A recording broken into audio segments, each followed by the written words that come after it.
الشيطان الرجيم بسم الله الرحمن الرحيم. In the name of God, the Lord of mercy, the giver of mercy. God will bring to nothing the deeds of those who disbelieve and bar others from the way of God, but He will overlook the faults of those who have faith, do good deeds, and believe in what has been sent down to Muhammad, the truth from their Lord, and He will put their hearts at rest. This is because the disbelievers follow falsehood, while the believers follow the truth from their Lord. In this way, God shows people their true type. So, when you meet the disbelievers in battle, strike them in the neck, and once they are defeated, bind any captives firmly. Later, you can release them as a grace or for ransom, until the toils of war have ended. That is the way. God could have defeated them Himself if He had willed, but His purpose is to test some of you by means of others. He will not let the deeds of those who are killed for His cause come to nothing. He will guide them and put their hearts at rest. He will admit them into the garden He has already made known to them. You who believe, if you help God, He will help you and make you stand firm. As for the disbelievers, how wretched will be their state. God has brought their deeds to nothing. It is because they hate what God has sent down that He has caused their deeds to go to waste. Have they not traveled the land and seen how these before them met their end? God destroyed them utterly. A similar fate awaits the disbelievers.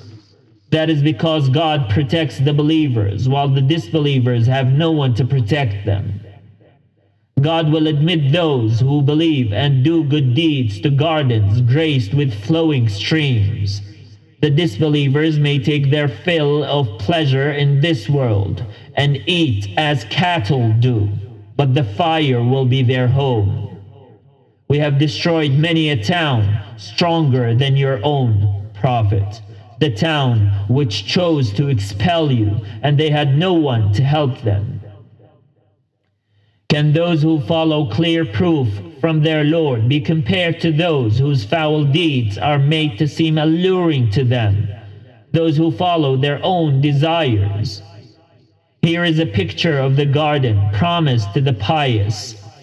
Rivers of water forever pure, rivers of milk forever fresh, rivers of wine, a delight for those who drink, rivers of honey, clarified and pure, all flow in it. There they will find fruit of every kind, and they will find forgiveness from their Lord. How can this be compared to the fate of those stuck in the fire, given boiling water to drink, that tears their bowels? Some of these people listen to you, prophet, but once they leave your presence, they sneer at those who have been given knowledge, saying, "What was that he just said?"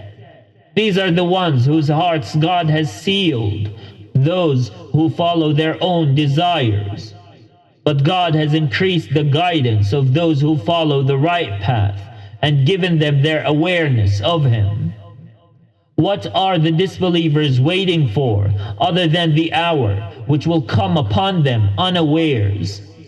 Its signs are already here, but once the hour has actually arrived, what use will it be then to take heed? So, prophet, bear in mind that there is no God but Allah, and ask forgiveness for your sins and for believing men and women.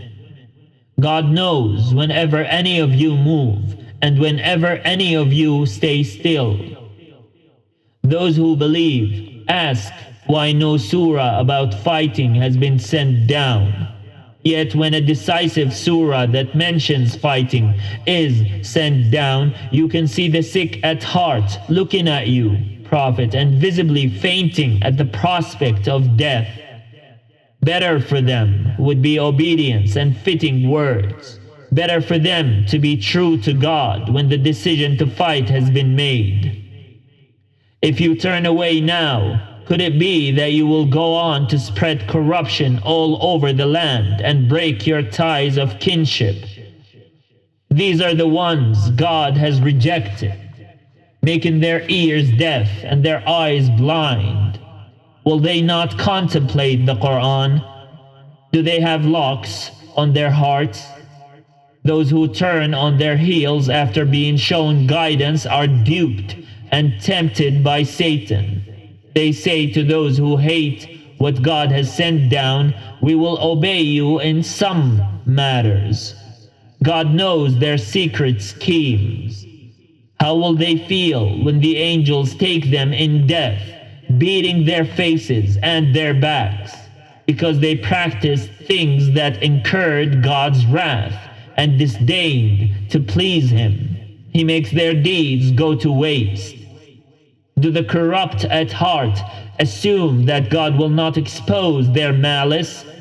We could even point them out to you, Prophet, if we wished, and then you could identify them by their marks. But you will know them anyway by the tone of their speech. God knows everything you people do.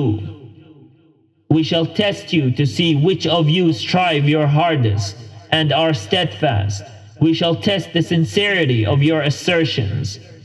Those who disbelieve, bar others from God's path, and oppose the messenger when they have been shown guidance, do not harm God in any way. He will make their deeds go to waste. Believers, obey God and the messenger. Do not let your deeds go to waste. God will not forgive those who disbelieve, bar others from God's path, and die as disbelievers. So, believers, do not lose heart and cry out for peace. It is you who have the upper hand. God is with you. He will not begrudge you the reward of your good deeds. The life of this world is only a game, a pastime. But if you believe and are mindful of God, He will recompense you. He does not ask you to give up all your possessions. You would be grudging if He were to ask you and press you for them, and He would bring your ill will to light. Though now you are called upon to give a little for the sake of God, some of you are grudging. Whoever is grudging is so only towards himself. God has no needs, and you are the needy ones. He will substitute other people for you if you turn away, and they will not be like you. سبحانك اللهم وبحمدك أشهد أن لا إله إلا أنت أستغفرك وأتوب إليك. اللهم صل على سيدنا محمد وعلى آل سيدنا محمد كما صليت على سيدنا إبراهيم وعلى آل سيدنا إبراهيم إنك حميد مجيد بر. وبارك على سيدنا محمد وعلى آل سيدنا محمد كما باركت على سيدنا إبراهيم وعلى آل سيدنا إبراهيم في العالمين إنك حميد مجيد بر.